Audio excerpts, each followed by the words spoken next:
Des premiers hommes jusqu'à nos jours, notre alimentation a connu une évolution fascinante, influencée par des facteurs sociaux, économiques, sanitaires et environnementaux. Pour comprendre cette évolution, voyageons un peu dans le temps. L'image populaire fait des hommes des cavernes ceux qui ne mangent que de la viande crue. Ces derniers avaient en réalité un régime alimentaire diversifié et équilibré.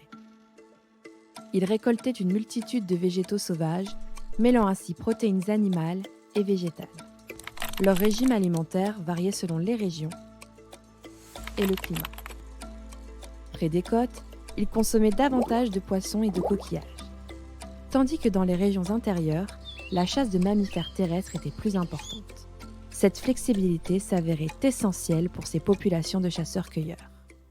L'alimentation d'avant 1914 était bien différente de celle que nous consommons aujourd'hui. La vie des paysans était caractérisée par une alimentation basée sur le pain, avec un régime carencé en vitamines et nutriments.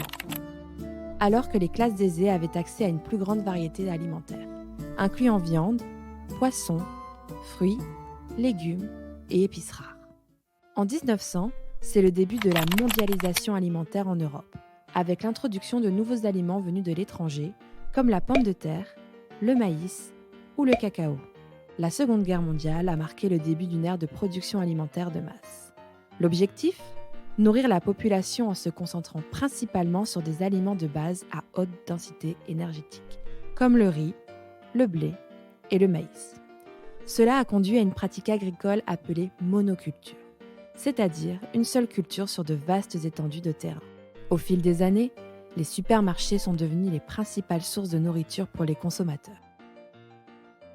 Ils ont popularisé les aliments qu'on appelle bon marché, riches en sucre, en sel et ultra transformés. C'est ce qui a contribué à une épidémie mondiale de maladies chroniques telles que l'obésité, le cancer, le diabète et les maladies cardiovasculaires. Et avec ces changements, sont venus de nouveaux défis. La production alimentaire mondialisée implique une perte de visibilité sur la provenance de nos aliments. Les produits parcourent des milliers de kilomètres avant d'atteindre nos assiettes. De plus, l'accent mis sur la commodité et la rentabilité a conduit à une réduction de la qualité nutritionnelle des aliments. En parallèle, l'impact sur l'environnement a été dévastateur.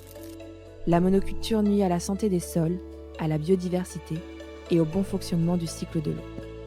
Les populations rurales ont dû quitter leurs terres pour chercher du travail dans les zones urbaines, aggravant ainsi les inégalités sociales. Pour répondre à ces défis, il est essentiel de repenser notre système alimentaire. Cela implique de recréer des liens entre les villes et les zones rurales afin de revitaliser la production alimentaire locale et favoriser une alimentation saine et durable pour un avenir meilleur.